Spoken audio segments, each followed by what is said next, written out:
अस्सलाम वालेकुम dear student, कैसे हैं? उम्मीद करता हूँ कि आप खैरियत से होंगे और यकीनन आपकी ईद भी अच्छी गुजरी होगी। आप सबको मेरी तरफ से गुज़श्ता ईद मुबारक हो। अज़ीज़ तलबा, आज हम हेल्थ एंड फिज़िकल एजुकेशन का 6th वीक का 6th लेक्चर पढ़ेंगे, जो कि टेबल टेनिस है।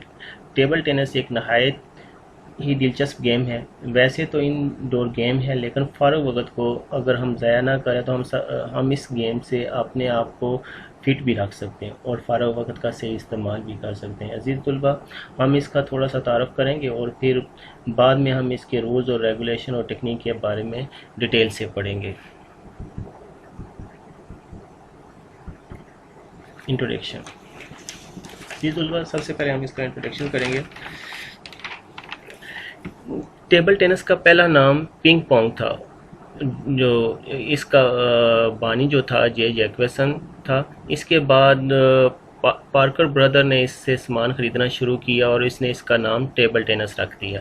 टेबल टेनिस का आगाज़ इंग्लैंड से हुआ। वहाँ के लोग रात के खाने के बाद डाइनिंग टेबल पर किताबों से गोल्फ की बॉल से खेलते थे। इसका बाकायदा आगाज़ 1880 में इंग्लैंड से हुआ। First international table tennis association का क़याम 1926 में हुआ।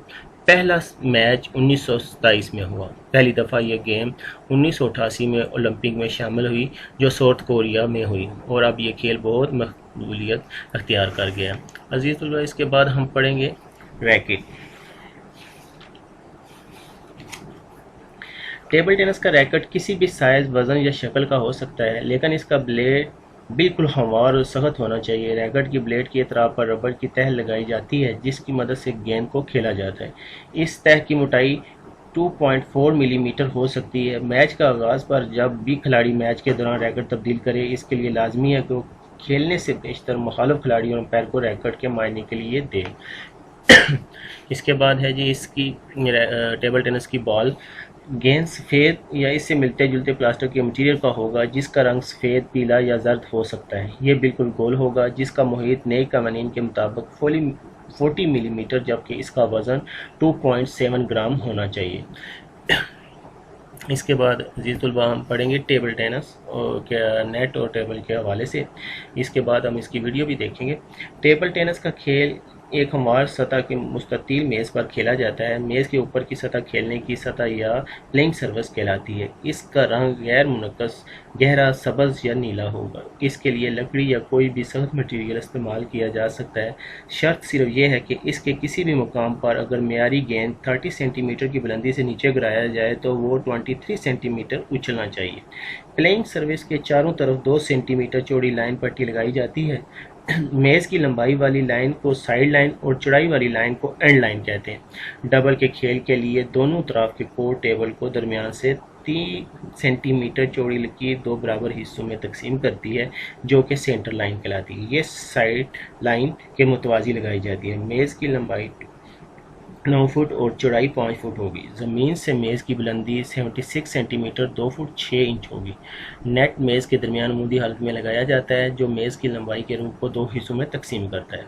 नेट की लंबाई 1.83 मीटर 6 फीट और ऊंचाई 15.25 सेंटीमीटर 6 इंच होनी चाहिए। नेट मेज़ के दोनों तरफ 15.25 सेंटीमीटर बाहर पोल के साथ लगाना चाहिए। अब इसके बाद हम इसकी वीडियो देखते हैं, जो इसमें बाकायदा तरतीब से top shall be 76 centimeter above the ground and be level across the surface. Playing surface shall be uniformly dark colored and white sideline. These white sidelines are 2 centimeter wide. These lines are called long edge line and length shall be 2.74 meter. These lines are called end line and length shall be 1.525 meter. This line is center line. This line divides the court into 2 equal half courts for doubles game. This center line is 3 millimeter wide. A vertical net shall be divided the playing surface into 2 equal courts. The distance between outer edge of the table and outer edge of the net post shall be 15.25 centimeter. Top of the net along its whole length shall be 15.25 centimeter above the playing surface.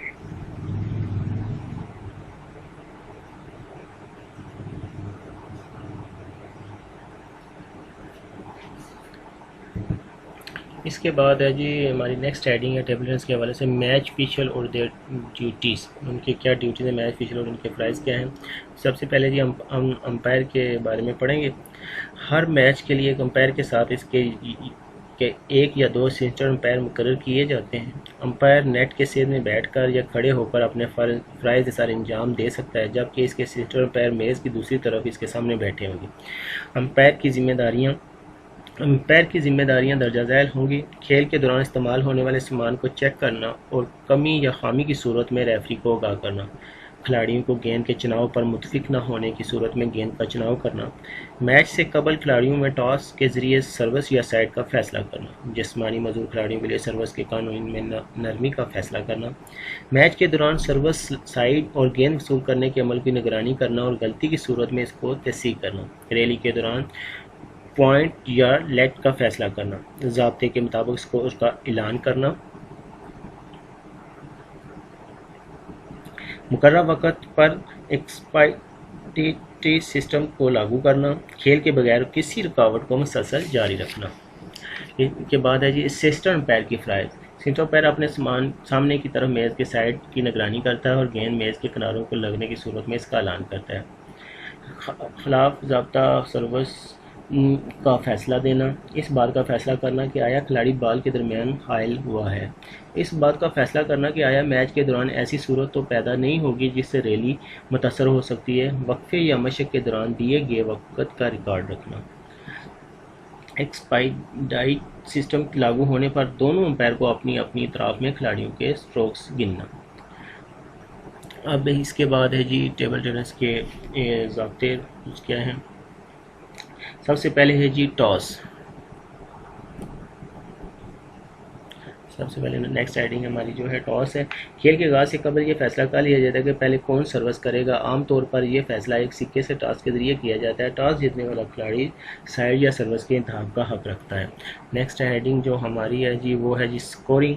Table tennis खेल दो अफराद single या चार अफराद doubles यानी दो जोड़ों के दरमियान खेला जा सकता है। टेबल टेनिस में जब एक खिलाड़ी अपने मुखालिफ की सिमत गेंद दुरुस्त तरीके से न लुटा सके तो मुखालिफ को एक पॉइंट हासिल हो जाता है।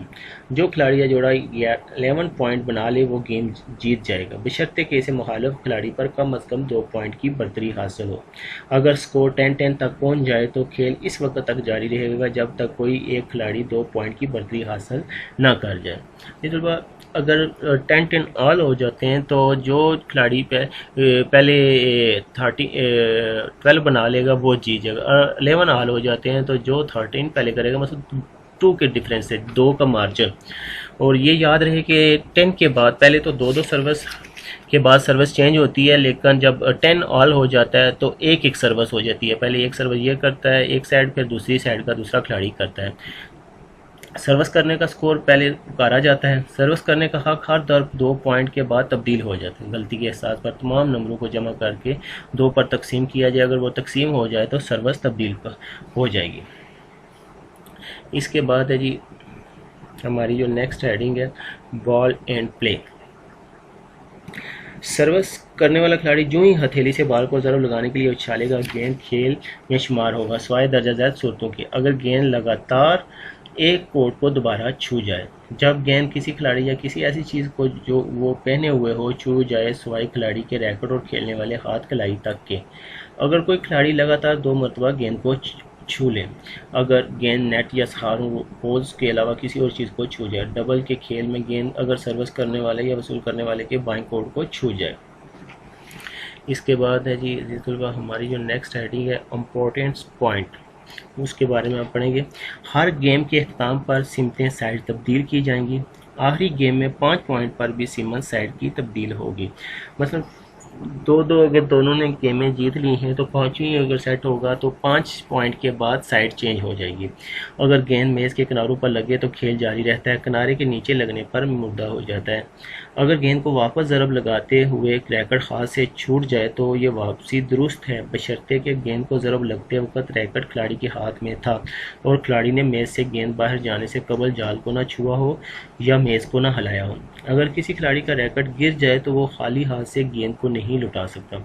अगर कोई खिलाड़ी सर्विस करते वक्त गेंद को ज़रब न लगा सके तो 1 पॉइंट खो देगा, क्योंकि गेंद इस वक्त तक खेल में शुमार हो जाता है जब सर्विस करने वाला गेंद को हाथ से उछाल दे। मुंदरजा वजूहात की बिना पर खिलाड़ी पॉइंट खो देगा जब एक खिलाड़ी मुखालिफ की तरफ से ज़रब लगाई हुई गेंद को मिस करता है। खिलाड़ी की ज़रब लगाई गई गेंद जब जाल से टकरा जाती है, जब खिलाड़ी ऐसी गेंद को जो मेज़ को छुए बगैर बाहर जा रही हो को खेलता है। इसके बाद है जी हमारी जो नेक्स्ट हेडिंग है दुरुस्त सर्विस और सर्विस के रूल्स, वो हम इसकी वीडियो भी देखेंगे। उससे पहले हम करते हैं सर्विस करने के लिए गेंद को खाली हाथ फ्री हैंड पे बिल्कुल साकड़ हालत में रखा जाए। गेंद वाला हाथ मेज़ की सतह से बुलंद हो। सर्विस करने वाला खिलाड़ी मेज़ के एंड लाइन से पीछे हो। सर्विस करने वाला खिलाड़ी गेंद को बगैर स्पिन किए 16 सेंटीमीटर सीधा ऊपर उछाले ताकि गेंद अंपायर को वाज़ेह तौर पर हथेली छोड़ती हुई नजर आए। फिर जो ही गेंद ऊपर से नीचे आना शुरू हुआ हो इसे रैकेट से यूं ज़रब लाई जाए कि पहले गेंद सर्विस करने वाले खिलाड़ी को अपने कोर्ट में टिप्पा खाए और फिर जाल के ऊपर से होती हुई मुखालिफ खिलाड़ी के कोर्ट को छुए। डबल की सूरत में गेंद को सर्विस करने और वसूल करने वाले के दाएं आधे हिस्से राइट हाफ कोर्ट को यके बाद दीगरे छू लें। इनफरादी खेल में सर्विस वसूल करने वाले को कोर्ट को किसी भी हिस्से में की जा सकती है। अगर गेंद नेट को छूती हुई मेज़ के दूसरी तरफ दुरुस्त जगह पर गिरे तो ये लेट कहलाता है।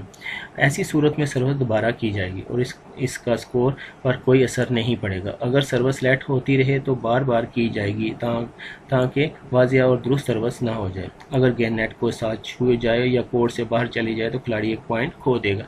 लेट के अलावा किसी और सूरत में सर्विस दोबारा नहीं होती। इसमें वो खिलाड़ी पॉइंट खो देगा जो दुरुस्त सर्विस ना कर सके, दुरुस्त तरीके से गेंद वापस ना लौटा सके, खेल के दौरान अपना रैकेट या पहनी हुई चीज़ नेट की या इसके सहारों पोल्स को छू लें, खेल के दौरान अपना खाली हाथ मेज़ पर रखे या सहारा लेकर खेलने की कोशिश करें, खिलाड़ी को पहनी हुई चीज़ या जिस्म का कोई हिस्सा बाल को एंड लाइन पूर करने से पहले छू जाए जबकि बाल ने अभी मेज़ की सतह को न छुआ हो। खिलाड़ी बाल को मेज़ पर टपक खाने से पहले खेलें। खिलाड़ी बाल को लगातार 2 मरतबा खेलें। अजीज़ुल्लाह, हम सर्विस के रूल्स की वीडियो देखें उसके पहले हम डबल्स का एक पॉइंट हेडिंग पढ़ लेते हैं कि डबल गेम किस तरह खेली जाती है। डबल का खेल तेज़ रफ्तार, दिलचस्प और पुरजोश खेल है। ये खेल 2 खिलाड़ियों के 2 टीमों के दरमियान खेला जाता है। डबल के खेल के लिए मखसूस कवानीन दर्जा झैल हैं। सर्विस सर्विस हमेशा मेज़ की दाएं तरफ से इस तरह की जाती है कि गेंद मुखालिफ टीम के दाएं निसफ राइट हैंड हाफ में गिरे। दोनों से निसफ हिस्सों हाफ को वाज़ेह करने के लिए मेज़ के वस्त में 3 सेंटीमीटर चौड़ी सफ़ेद लाइन लगाई जाती है। डबल के खेल में जो टीम पहले सर्विस करने का हक रखती है वो ये भी फैसला करेगी कि टीम का कौन सा खिलाड़ी पहले सर्विस वसूल करेगा। डबल के खेल में सर्विस की तब्दीली पर वसूल करने वाला रिसीवर सर्विस करने वाले सर्वर बन जाता है। पहली 2 सर्विसें एक टीम का मुख्तलिफ खिलाड़ी करेगा जिससे मुखालिफ टीम का मुख्तलिफ खिलाड़ी वसूल करेगा। ए टू जेड। दूसरी 2 सर्विसें वो खिलाड़ी करेगा जिसने पहले सर्विसें वसूल की थी और जिसने पहली 2 सर्विसें की थी इसका साथी उन्हें वसूल करेगा, यानी जेड टू बी। तीसरी 2 सर्विसें पहली 2 सर्विसें करने वाले का साथी करेगा और पहली 2 सर्विसें वसूल करने वाले का साथी वसूल करेगा, यानी बी टू वाई। चौथी 2 सर्विसें पहली सर्विस वसूल करने वाले का साथी करेगा और पहली 2 सर्विसें करने वाले वसूल करेगा, यानी वाई टू ए। पांचवी 2 सर्विसें फिर पहली 2 सर्विस करने वाले करेगा और इस तरह मदरजा बिला तरीका जारी रहेगा हत्ता कि गेम ख़त्म हो जाएगी। अगर स्कोर 10-10 हो जाए तो सर्विस करने की तरतीब वही रहेगी, लेकिन हर खिलाड़ी अपनी बारी पर सिर्फ एक सर्विस करेगा। सर्विस करने और वसूल करने की इस तरतीब को ऑर्डर ऑफ द सर्विस कहते हैं। हर नई गेम के आगाज़ में सर्विस ऑर्डर को तब्दील किया जाता है। मैच की फैसला कुल 5वीं और 7वीं गेम में जब कोई एक टीम 5 पॉइंट बना लेती है तो सर्विस ऑर्डर तब्दील किया जाता है। अख्तियार किए जाने वाला नया सर्विस ऑर्डर मैच के अख्ताम तक बरकरार रखें। हर गेम में हर सर्विस करने वाला खिलाड़ी दो दो सर्विस का सेट मुकम्मल करता है। अगर किसी गेम में स्कोर 10-10 हो जाए तो टीम का हर खिलाड़ी सिर्फ एक सर्विस करने का मजाज होगा। यह तरीकाकार गेम के अख्ताम तक जारी रहेगा। गेम इस वक्त तक जारी रहेगी जब तक कोई एक टीम 2 पॉइंट की बाजियाब बरतरी हासिल ना कर ले। अजीज़ तलबा, अब हम इसकी वीडियो देखते हैं सर्विस के रूल्स और regulation. We all want to have a fantastic serve, but it's no use going to a tournament and getting faulted all the time. So you need to know the rules. The first rule I want you to know about is that you must have a flat hand when serving, and the ball must be in the palm of your hand. Now, when people first start out in table tennis, they often hold the ball in their fingers, but you can't do that. It's illegal. So make sure you get a flat hand and you put the ball in the palm of your hand. Now, the reason this rule came about is that so you can't spin the ball up as you're tossing it up, because that would make it much harder for the receiver. And so to simplify things, you have to throw it up without imparting any spin on the ball.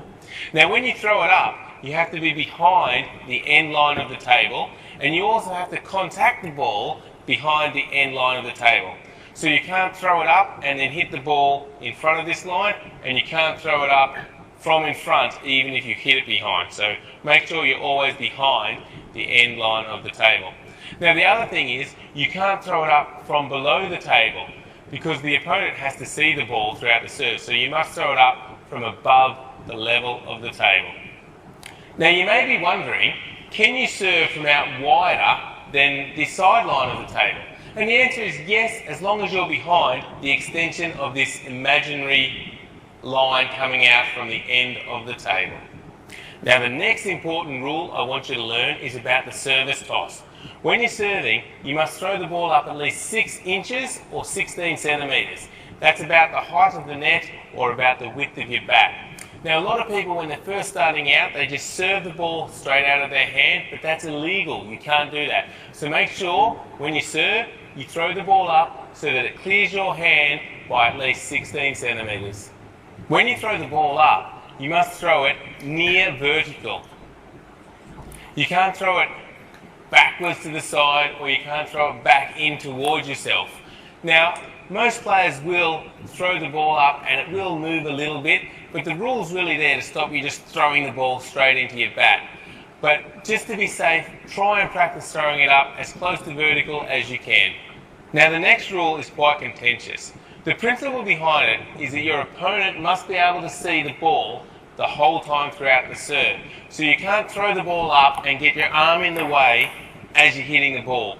So you throw the ball up, get your arm out of the way and serve so your opponent can see the ball the whole time. Now, another way to think about it is if you take the net posts and the triangle that's formed between them and the ball, that must be clear throughout the entire serve. A really common question I get is where can you serve from and where can you serve to? Now, in singles, you can serve from anywhere to anywhere. This line down the middle is only used for doubles. Now, in doubles, you have to serve from the right-hand box to the right-hand box.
थी अजीज़ तलबा हमारी service के rule के हवाले से video. अब हम इसके बाद तो इसकी हैं fundamental schemes of table tennis की, उसके बारे में पढ़ेंगे। सबसे पहले जो है जी इसकी ग्रिप कैसे की जाती है। रैकेट को हमेशा नरमी से पकड़ना चाहिए ताकि वक्त ज़रूरत इसका जाविया बआसानी बदला जा सके। रैकेट को नरमी से पकड़ने से गेंद की हरकत मूवमेंट के मुताबिक ज़रब लगाने में भी आसानी रहती है। इसके बाद है जी शेक हैंड ग्रिप, हाथ मिलाने वाली गिरफ्त। दाएं हाथ से खेलने वाले खिलाड़ी रैकेट के ब्लेड को बाएं हाथ के अंगूठे और उंगलियों की मदद से अमूदन पकड़े और फिर हाथ मिलाने वाले अंदाज में रैकेट को दाएं हाथ में दे दे और अपनी शहादत ब्लेड के निचले कोने तक ले जाए। हाथ मिलाने वाले तरीके में दाएं तरफ स्ट्रोक लगाते वक्त रैकेट को सामने वाला हिस्सा इस्तेमाल किया जाता है। ये वो हिस्सा है जिसकी तरफ खिलाड़ी का अंगूठा होता है और इसको सामने वाला हिस्सा कहते हैं, जबकि बाएं तरफ की शॉट्स रैकेट की दूसरी तरफ से लगाई जाती है जिसको उल्टा हिस्सा कहते हैं। अब इसके बाद हम पढ़ेंगे जी तलबा फोर हैंड ड्राइव, ये क्या है, इसके बारे में हम बाद में इसकी वीडियो भी देखेंगे जिसमें आप मज़ीद बेहतर तरीके से देख सकते हैं कि ये ड्राइव किस तरह खेली जाती है। पहले हम इसे पढ़ लेते हैं। Four hand drive. इस स्ट्रोक के लिए खिलाड़ी रैकेट को कमर की ऊंचाई के बराबर हाथ में इस तरह पकड़े कि कुनी 90 दर्जे का जाविया बनाए और साथ ही बिला थोड़ा सा सामने की तरफ झुका हुआ हो। तैयारी की हालत में खड़े खिलाड़ी को चाहिए कि वो थोड़ा सा एक तरफ साइड बेस खड़ा हो और अगर वो दाएं हाथ से खेलता है तो अपना बायां पाँव दाएं पाँव से कदरे आगे रखे। अगर बाएं हाथ से खेलने वाला खिलाड़ी है तो अपने दाहिने पाँव को बाएं पाँव से थोड़ा आगे रखे। इस स्ट्रोक को खेलते हुए जब रैकेट से गेंद को ज़रब लगाई जाती है तो कूहनी और कलाई की तरह ताकत इस्तेमाल करने की बजाय कंधे की कुव्वत इस्तेमाल की जानी चाहिए। गेंद को रैकेट इस तरह ज़रब लगाई जाए कि रैकेट कंधे के ज़ोर से गेंद को धकेलता हुआ जिस्म के सामने तकरीबन नाक की सेध में आ जाए। इस मौका पर रैकेट का रुख इस जाविये पर हो जहां खिलाड़ी गेंद खेलना चाहे। दुरुस्त स्ट्रोक खेलने की सूरत में खिलाड़ी के जिस्म का वजन पाँव के पंजों पर मुंतकिल हो जाए। स्ट्रोक सीखने की इब्तदाई याम में गेंद को सिर्फ मुंह सिर और रखने की कोशिश की जाए, लेकिन जब इस स्ट्रोक में महारत हासिल कर ली जाए तो कलाई हरकत से बआसानी बैक स्पिन पैदा की जा सकती।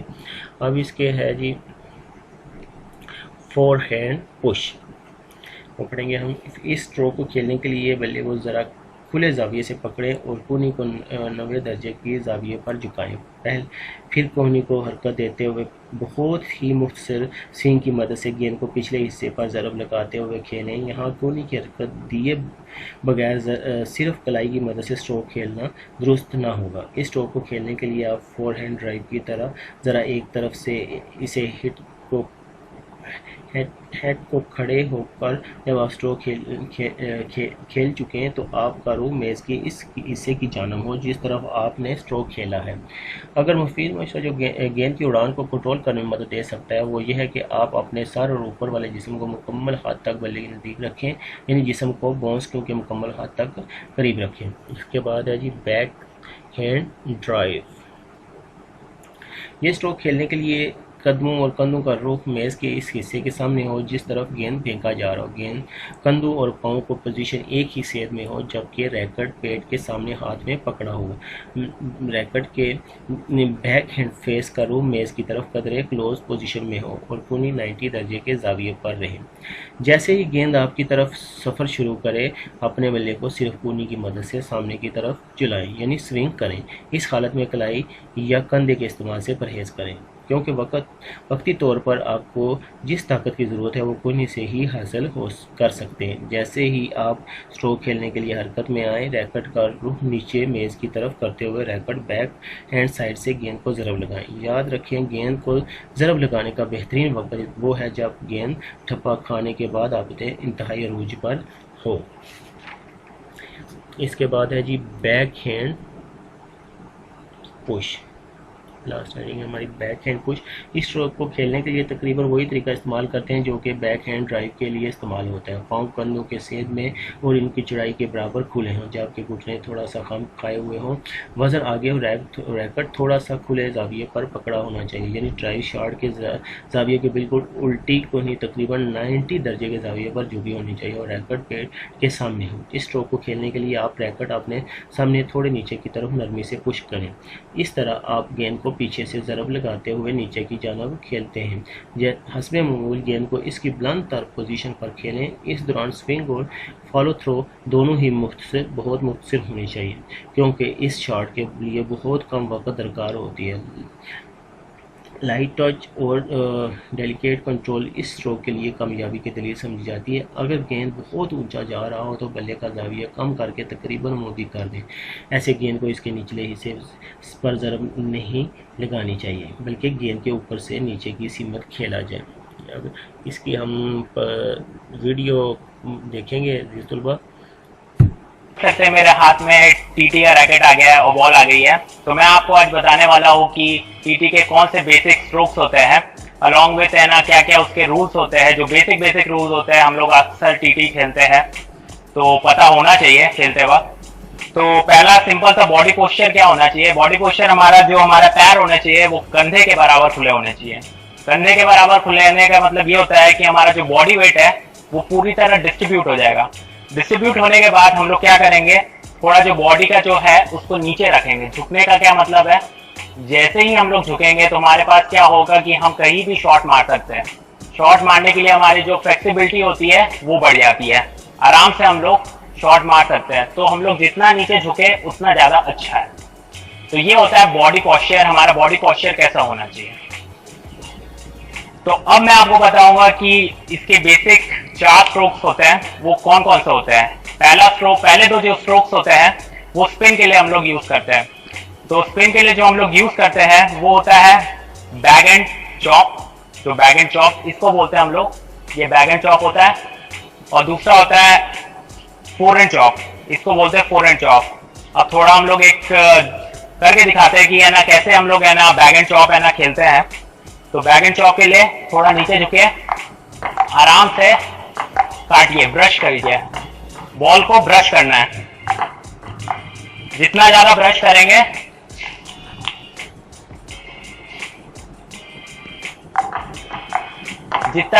करेंगे उतना ज्यादा स्पिन होगी। तो बॉल को देसी लैंग्वेज में मतलब इसको काटना है बॉल को, जितना बॉल को काटोगे उतना अच्छी स्पिन होगी। ये तो हो गया हमारा बैक एंड का चॉप। अब फोर एंड का चॉप के लिए हम लोग क्या करेंगे, झुक जाएंगे नीचे सीधा। इसमें भी वही कर रहे हैं, काट रहे हैं, लेकिन इसको बोलेंगे हम लोग फोर एंड चॉप। बिल्कुल आराम से। तो ये हमारा होता है फोर एंड चॉप। ये हो गए हमारे 2 बेसिक स्पिन के। अब हम बताएंगे कि इसकी एग्रेसिव वर्जन क्या होता है। एग्रेसिव वर्जन बैक एंड का होता है, जिसे हम लोग काउंटी भी बोलते हैं। इस टाइप से खेलेंगे, ये काफी एग्रेसिव शॉट है। जब आपको स्मैश या कुछ खेलना हो तब हम लोग इस शॉट का यूज करेंगे। तो जैसा कि आप देख रहे हैं, इसको हम लोग रैली भी बोलते हैं। आपको कुछ देर में बताएंगे कि कैसे रैली और अच्छी खेली जाती है। अब मैं बताता हूं आपको कि फोर एंड का एग्रेसिव वर्जन क्या होता है। उसमें भी यही होता है, सिंपल, थोड़ा झुक जाइए और रैकेट को पूरा सर्कल होना चाहिए। सर्कल होगा तभी आपका जो पोस्चर है और शॉट है काफी परफेक्ट लगेगा। तो मैं आपको खेल के बताता हूं।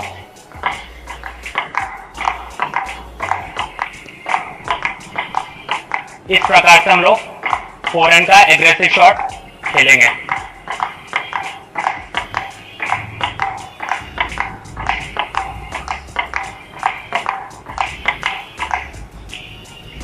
तो ये हमारा था फोर एंड का एग्रेसिव शॉट। तो आपको ये बेसिक पोस्ट शॉट मुझे लगता है समझ में आ गए होंगे। पहला था बैक एंड का चॉप, दूसरा था फोर एंड का चॉप, तीसरा था बैक एंड का एग्रेसिव शॉट और चौथा था फोर एंड का एग्रेसिव शॉट। तो ये बेसिक 4 स्ट्रोक्स होते हैं टीटी में।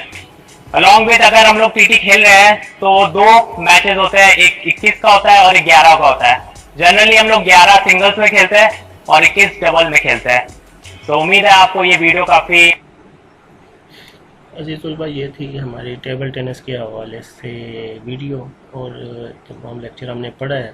तो इसमें कमी पेशी रहेगी हो तो इंशाल्लाह हम जब कॉलेज खुलेंगे तो फिर मज़ीद पढ़ लेंगे। अपना ख्याल रखना और हमें दुआ में याद रखना। अल्लाह हाफिज़।